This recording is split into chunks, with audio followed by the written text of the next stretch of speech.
বাংলাদেশের মানুষ এখন আর বোকা না, তাদেরকে আর ভুল বুঝিয়ে ঘুম পাড়ানি মাসি পিসির গল্প শুনিয়ে এরপরে রাষ্ট্র ক্ষমতা দখল করে আর উন্মুক্ত লুটপাট হত্যাযজ্ঞ খুন খারাপির রাজত্ব বাংলাদেশে আর চলবে না। তাদের চরিত্র বাংলাদেশের মানুষ দেখে ফেলছে।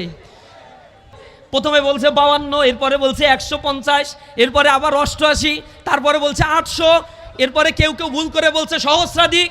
আমি হিসাব কিতাব করে দেখলাম যা তারা বলে এই কয়জন আসলে জুলাই অভ্যুত্থানে শহীদও হয় নাই।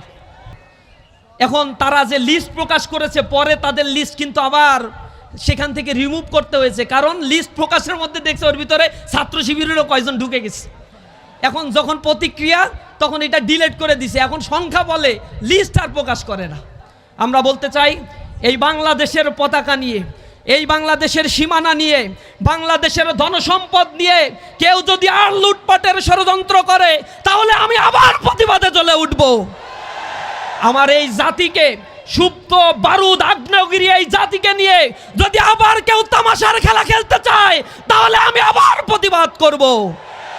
আমরা জীবন দিতে শিখেছি, যে জাতি জীবন দিতে শিখেছে তাদেরকে আর কেউ পিছনে হাঁটাতে পারবে না। তারা বাংলাদেশ থেকে ইসলামী ছাত্র শিবির, জামাত ইসলামীর কণ্ঠস্বরকে রোধ করে দেওয়ার জন্য এহেন কোন চক্রান্ত, ষড়যন্ত্র এবং শক্তি প্রয়োগ নাই যা তারা করে নাই। তারা মনে করেছিল আমাদের গুম, খুন, হত্যা, আমাদেরকে নির্বাসিত করে বাংলাদেশের মাটি থেকে তারা নিশ্চিহ্ন করে দিতে পারবে।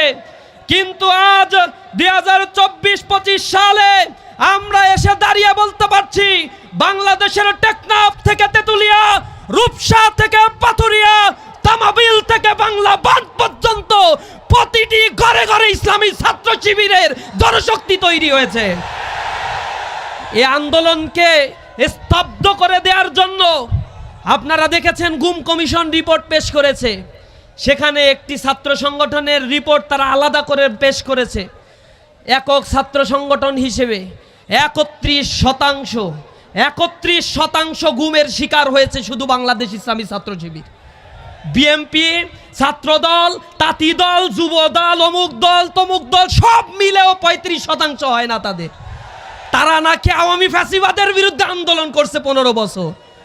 ছাত্র জনতার আন্দোলনে তারা যে সুযোগ নিয়েছে এ বাংলাদেশের স্বাধীনতার পরবর্তী ইতিহাস সাক্ষী। প্রতিবার আন্দোলন পরবর্তী প্রতিবারই সুযোগ সন্ধানী এই দলটি সুযোগ নিয়েছে আর জনগণের ঘাড়ে চেপে দুর্নীতির স্বর্গরাজ্য তারা তৈরি করেছিল।